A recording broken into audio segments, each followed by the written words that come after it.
પરંતુ અહીંયા કેવો માહોલ છે અને શું સ્થિતિ છે એની જાણકારી મેળવવા માટે ટ્રાફિકનું મેનેજમેન્ટ કેવું છે, કેઓસ છે કે નહીં જોવા માટે આવી હતી.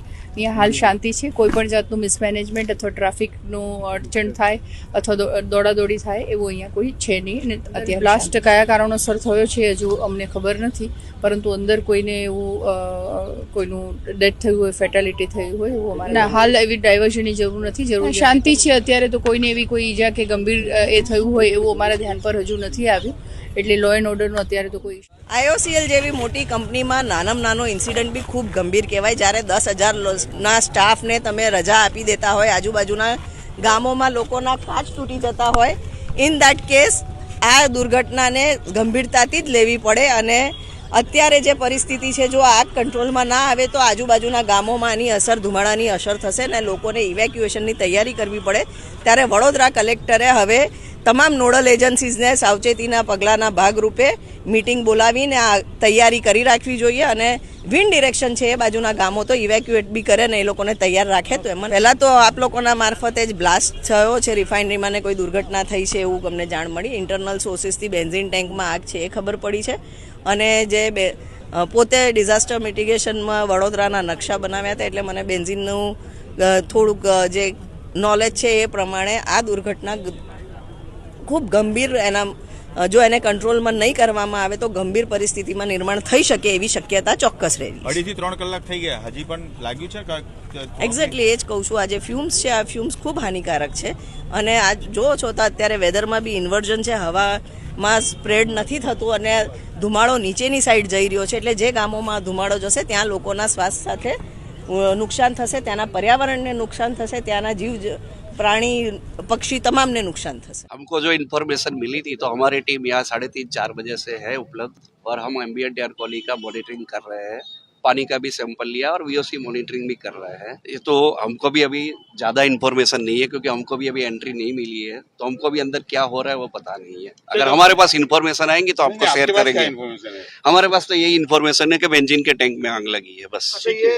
जो प्राइमरी इन्फॉर्मेशन है हमारा डाउन विंड डायरेक्शन में हमारा एम्बिएंट स्टेशन चल रहा है, उसमें से हम वेरीफाई कर रहे हैं. अगर जरूरत पड़ेगी तो कलेक्टर साहब कॉल लेंगे, तो इवैक्यूएट करना होगा तो कर लेंगे.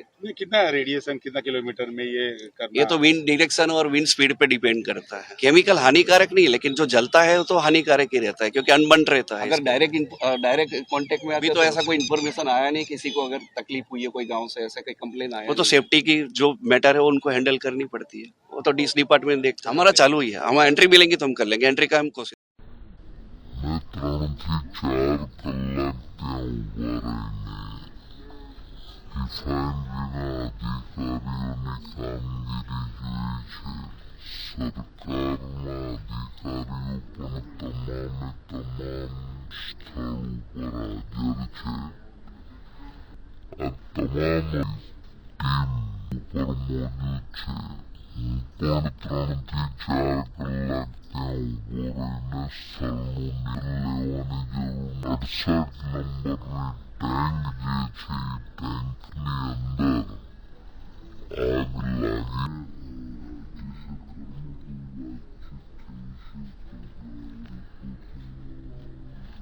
मुख्यमंत्री साहेबानु सतत रिपोर्टिंग લે છે.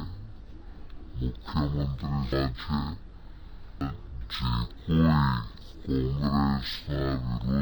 છે જે કોઈ કોંગ્રેસના વિરોધ પક્ષના લોકો કોઈના ગામો ખાલી કરવા જાતની પરિસ્થિતિ નથી. હું જાતે 4 કલાક ઉભો રહીને આપના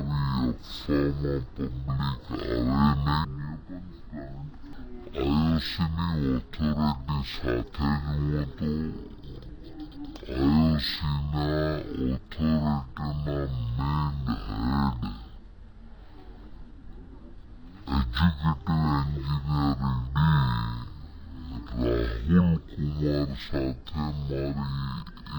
એન્જિનિયરિંગની તમામ પ્રકારની પરિસ્થિતિ કંટ્રોલમાં છે. સ્ટેન્ડ બાય માટે